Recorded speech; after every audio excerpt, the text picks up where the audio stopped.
Hello বন্ধুরা, সকালের জলখাবারে হোক বা বাচ্চাদের টিফিনে এরকম হেলদি একটি নাস্তা হোক বা টিফিন রেসিপি যদি তৈরি করে দেওয়া হয় তাহলে কিন্তু বাচ্চারা ভীষণ মজা করে খাবে। দোকান থেকে চাউমিন হোক বা পাস্তা না কিনে এইভাবে বেঁচে যাওয়া রুটি দিয়েই তৈরি করে দিতে পারেন। দারুণ টেস্টি এই রেসিপি। তার জন্য দেখুন এখানে আমার বেঁচে যাওয়া আটার থেকে আমি 3টে রুটি বানিয়ে নিয়েছি। ঠিক এরকম মোটা করে বানিয়ে নিয়েছি, খুব বেশি মোটাও না আর খুব বেশি পাতলাও নয়। এবার 3টে রুটিকে আমি একটা ফ্রাই প্যানে দেখুন বেশ খানিকটা জল বসিয়েছি। জলের পরিমাণটা কিন্তু একটু বেশি করে দিতে হবে। এবার জলের মধ্যে দিয়ে দিলাম হাফ চা চামচ নুন আর 1 চামচ সাদা তেল। গ্যাসের আঁচ এই সময় মিডিয়াম টু হাইতে রেখেছি আমি। তারপরে দেখুন নুনটা খুব ভালো করে জলের সঙ্গে মিশিয়ে নিলাম। জল যখন এরকম ফুটতে শুরু করবে তখন বানিয়ে রাখা রুটিগুলো এর মধ্যে দিয়ে দেব একটা একটা করে। দেখুন এখানে 3টে রুটি আমি জলের মধ্যে দিয়ে দিলাম। এবার গ্যাসের ফ্লেম মিডিয়াম টু হাইতে রেখেছি এই সময়। তারপর এটা ঢাকা চাপা দিয়ে 3 থেকে 4 মিনিট কিন্তু সিদ্ধ করে নিতে হবে। দেখুন 4 মিনিট পর আমি ঢাকনাটা খুলে নিয়েছি। রুটিটা কিন্তু খুব সুন্দরভাবে সিদ্ধও হয়ে গেছে। এবার এইগুলো জল থেকে কিন্তু তুলে নিতে হবে।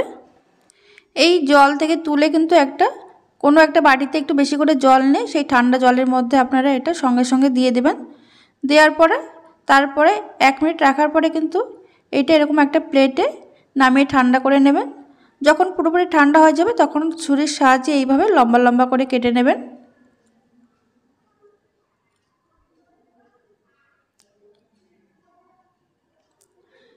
দোকানের কেনা চাউমিন না খেয়ে এইভাবে কিন্তু আপনারা খুব সহজেই বাচ্চাদের জন্য এরকম একটা হেলদি টিফিন বাড়িতেই বানিয়ে নিতে পারেন। এতে করে খেতেও কিন্তু ভীষণ ভালো হয়। দেখুন 3টে রুটি আমি কেটে নিয়েছি।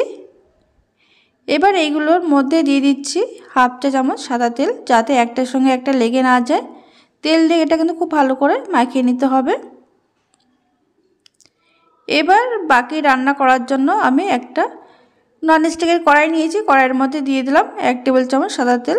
তার মধ্যে দিয়েছি 3-4 কোয়া রসুন কুচি আর দিয়ে দিলাম একটা মিডিয়াম সাইজের পেঁয়াজ কুচি আর দিয়ে দিচ্ছি গাজর লম্বা লম্বা করে কেটে নিয়েছি। এবার গ্যাসের ফ্লেম লো টু মিডিয়ামে রেখে কিন্তু এই সবজিগুলো একটু ভেজে নেব হালকা করে। তারপরে দিয়ে দিলাম ক্যাপসিকাম কুচি, কাঁচা লঙ্কা কুচি।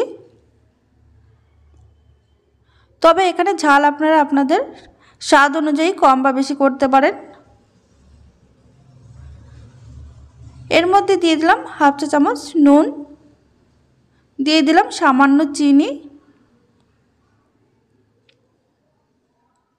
আর দিয়ে দিচ্ছি সামান্য গোলমরিচ গুঁড়ো। এবার এগুলো কিন্তু 1 থেকে 1.5 মিনিট কিন্তু ভেজে নিতে হবে লো টু মিডিয়াম আঁচে। সবজিটা এমনভাবে ভাজতে হবে যাতে পুরোপুরি গলে না যায়, একটু ক্রাঞ্চি ভাব থাকে, সেরকমভাবে ভেজে নেব।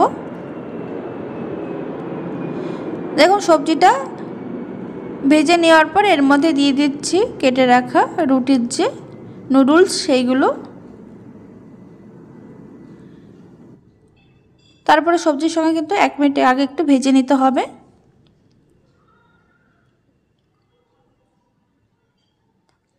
এবার এর মধ্যে দিয়ে দেব বাকি উপকরণগুলো। দিয়ে দিচ্ছি 1 চামচ সয়া সস। এবার দিয়ে দিচ্ছি 1 টেবিল চামচ চিলি সস।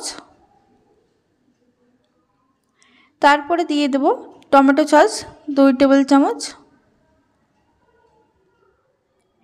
এবার সমস্ত কিছু গ্যাসের ফ্লেম মিডিয়ামে রেখে কিন্তু এটা 1 থেকে 1.5 মিনিট নাড়াচাড়া করে নিতে হবে। এটা খেতে কিন্তু ভীষণ ভালো হয়। অবশ্যই এইভাবে একবার বাড়িতে বানিয়ে খেয়ে দেখবেন, আশা করি আপনাদের ভীষণ ভালো লাগবে। দেখুন 1 থেকে 1.5 মিনিট ভেজে নেওয়ার পর এটা কিন্তু একদম মোটামুটি রেডি হয়ে এসেছে। এবার উপর থেকে আপনারা চাইলে কিছুটা পরিমাণে ধনেপাতা কুচি দিয়েও নামিয়ে নিতে পারেন। তাহলে বন্ধুরা আজকের এই সুন্দর রেসিপিটি যদি ভালো লেগে থাকে তাহলে লাইক কমেন্ট শেয়ার করতে ভুলবেন না। আর যারা নতুন বন্ধু চ্যানেলটিকে সাবস্ক্রাইব করেননি অবশ্যই চ্যানেলটিকে সাবস্ক্রাইব করে পাশে থাকবেন। আর প্রচুর শেয়ার করতে ভুলবেন না। আর আপনারা বানিয়ে আমাকে অবশ্যই কমেন্টের মাধ্যমে জানাতে ভুলবেন না কেমন হয়েছিল। ধন্যবাদ।